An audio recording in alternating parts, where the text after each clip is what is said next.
बांग्लादेश की against T20 series के लिए इंडिया का स्क्वाड अनाउंस हो चुका है। कुछ प्लेयर्स के लिए मैं बहुत ज्यादा खुश हूं, तो कुछ प्लेयर्स के लिए दुख भी होता है। I don't know what else they can do to get in the team.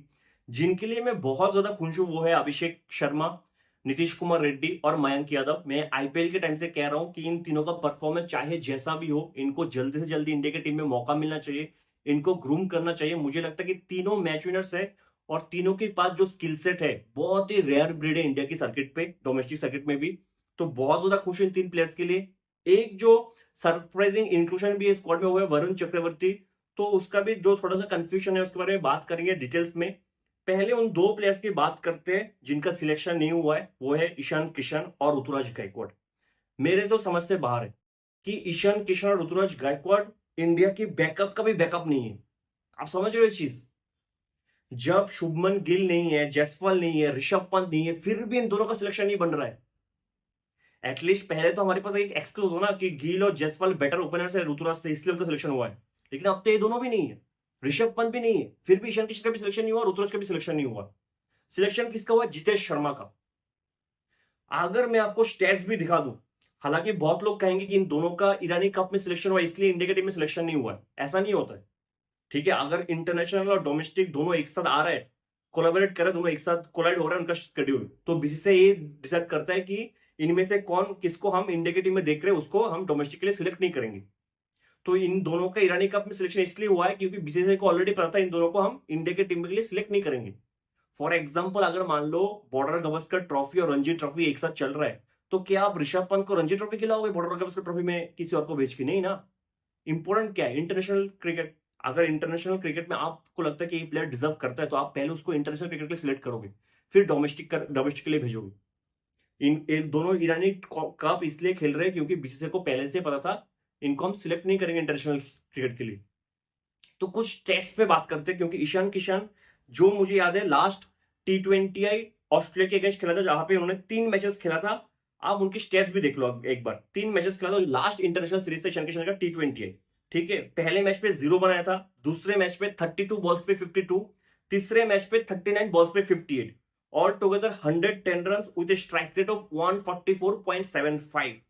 ठीक है, उसके बाद ईशान किशन का जो रिसेंट परफॉर्मेंस है वो है आईपीएल, जहां पे उन्होंने 320 रन बनाए विद स्ट्राइक रेट ऑफ 148.84, मतलब ऑलमोस्ट 149 के स्ट्राइक रेट से आईपीएल 2024 में ईशान किशन ने 320 रन बनाए। ईशान किशन की जगह जिसका सिलेक्शन हुआ है वो है जितेश शर्मा।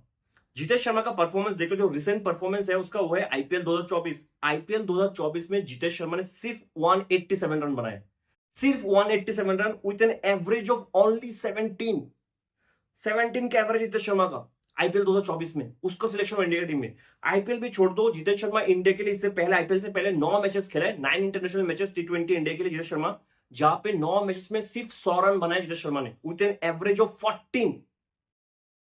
जो बंदा लास्ट T20 सीरीज में 3 मैच में 2 अर्धशतक मारा है, 144 का स्ट्राइक रेट है, जिसका आईपीएल 2024 में 320 रन है 148 की स्ट्राइक रेट से, आपने उसको सिलेक्ट नहीं किया। आपने सिलेक्ट किसको किया? जिसका आईपीएल में एवरेज है 17, जिसका इंटरनेशनल जो जहां पे खेला है एवरेज है 14। तो रिसेंट परफॉर्मेंस के बेसिस पे जितेश शर्मा कहीं से भी जस्टिफाइड नहीं है ईशान किशन के ऊपर, चाहे आपको बात पसंद हो या ना हो। कहां से आप जस्टिफाइड करोगे अगर आपको जितेश शर्मा और ईशान किशन में किसी एक को सिलेक्ट करना है सिर्फ परफॉर्मेंस के बेसिस पे? तो ईशान किशन होना चाहिए ना, कभी भी आंख बंद करके। बीसीसीआई ने ये मान लिया कि ईशान बच्चा, तूने जो पंगा लिया है हमसे कि तूने कहा कि परफॉर्मेंस की बात भी मुझे बेंच करवाया गया, तू मैनेजमेंट के आगे सवाल कैसे उठाए? अब तो तुझे ऐसा पनिशमेंट मिलेगा तू जिंदगी भर याद रखेगा।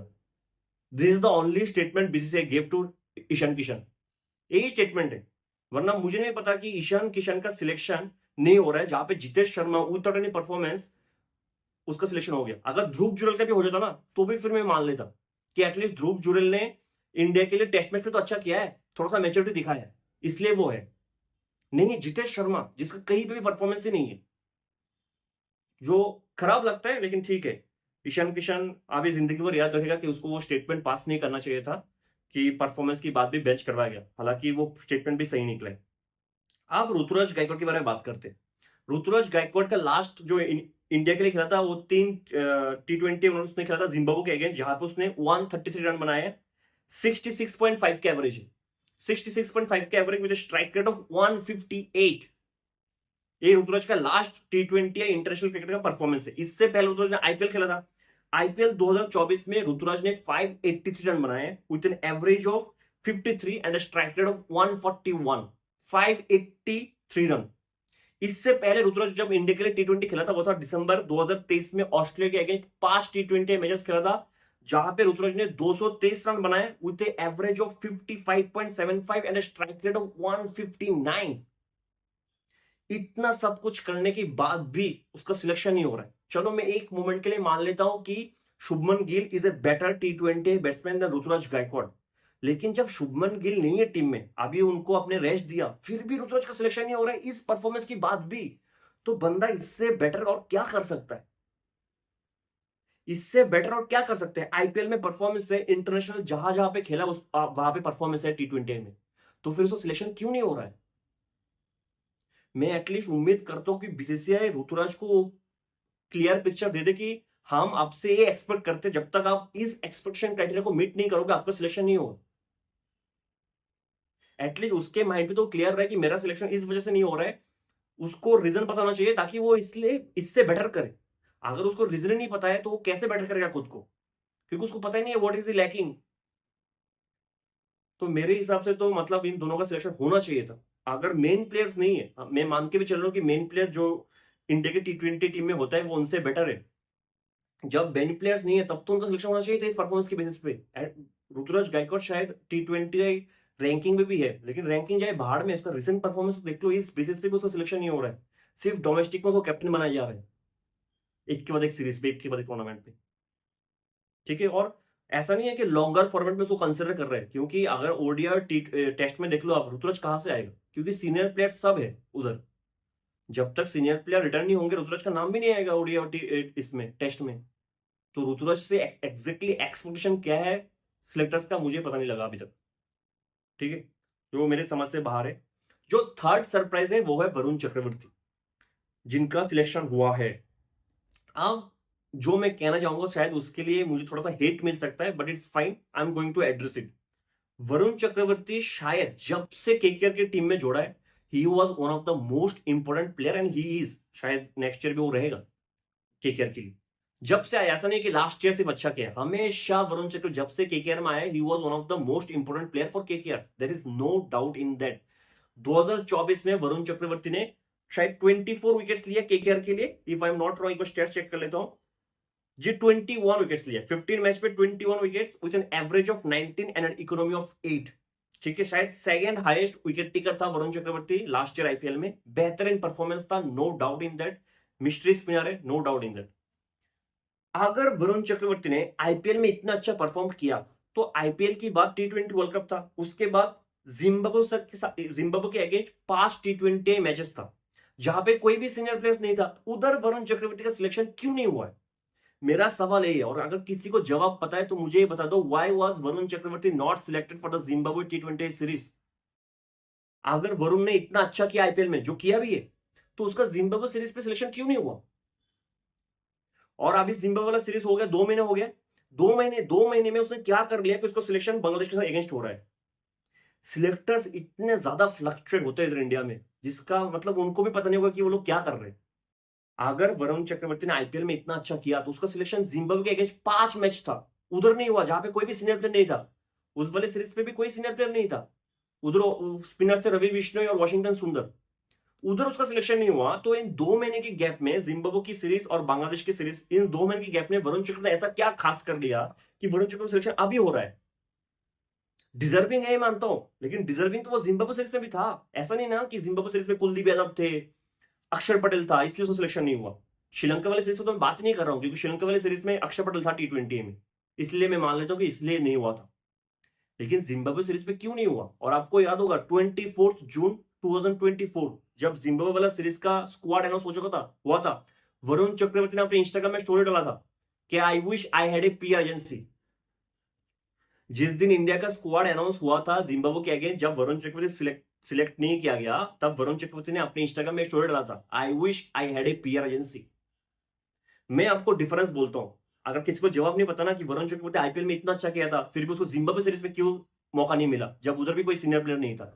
वो इसलिए क्योंकि तब गौतम गंभीर इंडिया का हेड कोच नहीं था, ऑफिशियली नहीं बना था।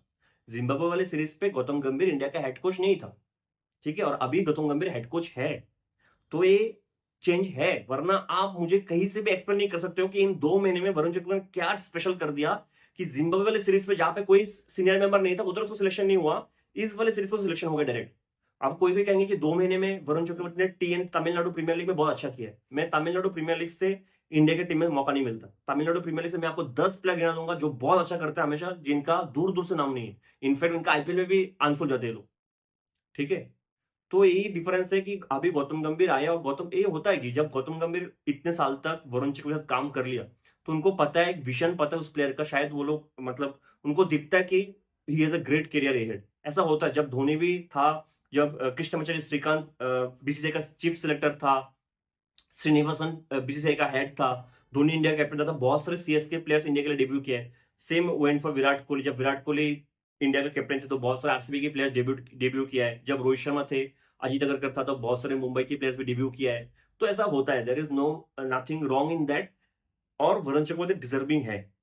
लेकिन मेरा क्वेश्चन ये है, डिजर्विंग तो पहले भी था जिम्बाब्वे वाले सीरीज पे, तब तो शायद बेस्ट अपॉर्चुनिटी था कि आईपीएल खत्म हुआ है, उसके बाद टी20 वर्ल्ड कप, उसके बाद सीनियर प्लेयर सबने रेस्ट लिया है, तो आपको जिम्बाब्वे वाले सीरीज पे 5 मैच था उधर, उधर आपको वरुण चक्रवर्ती को भेजना चाहिए था, आपने उधर नहीं भेजा। द ओनली रीजन इज कि गौतम गंभीर तब नहीं था, ठीक है, चाहे आप उसको एग्री करो या ना करो, बट ही इज डिजर्विंग, मौका मिलना चाहिए, there is nothing wrong in that.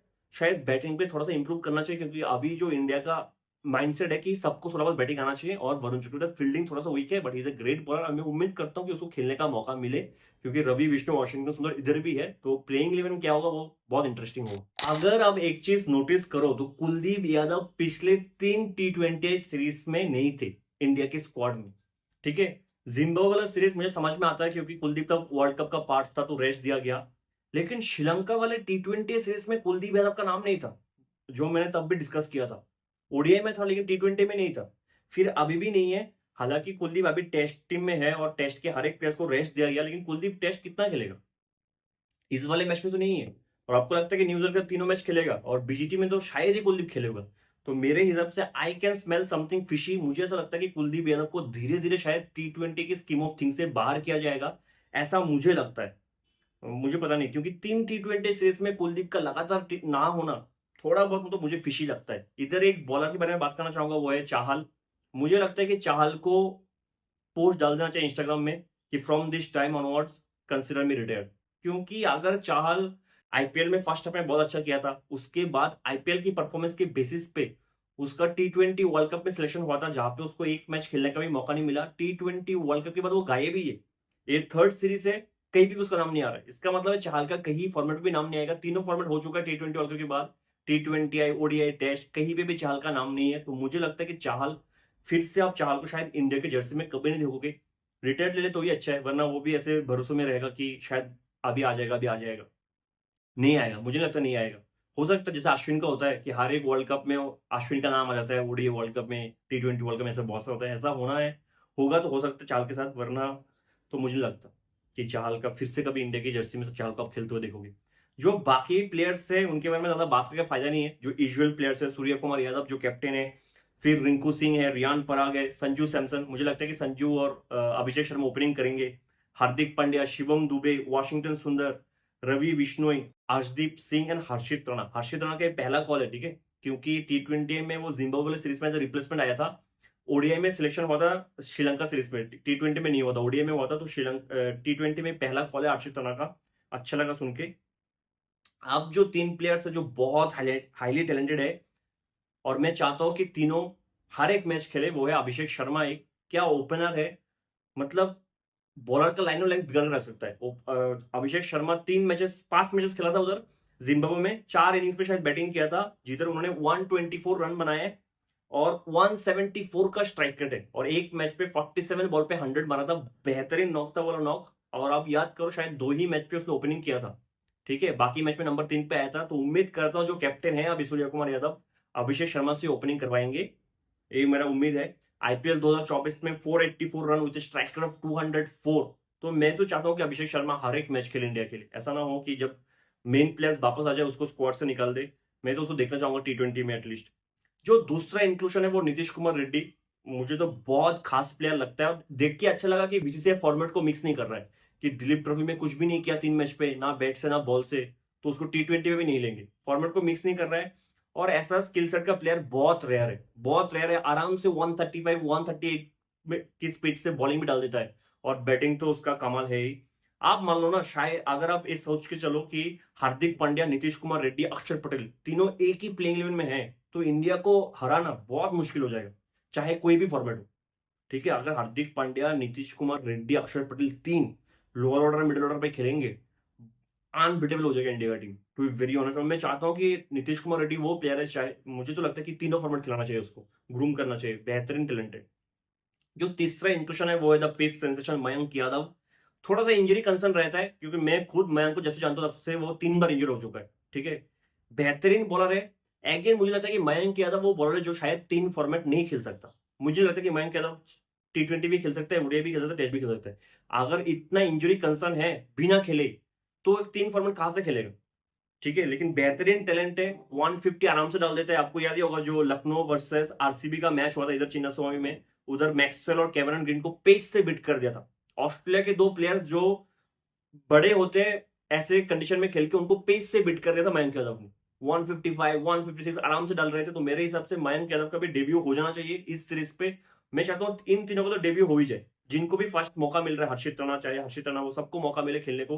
3 match का सीरीज है, मैं नहीं चाहता कि कोई भी बिना खेले वापस जाए।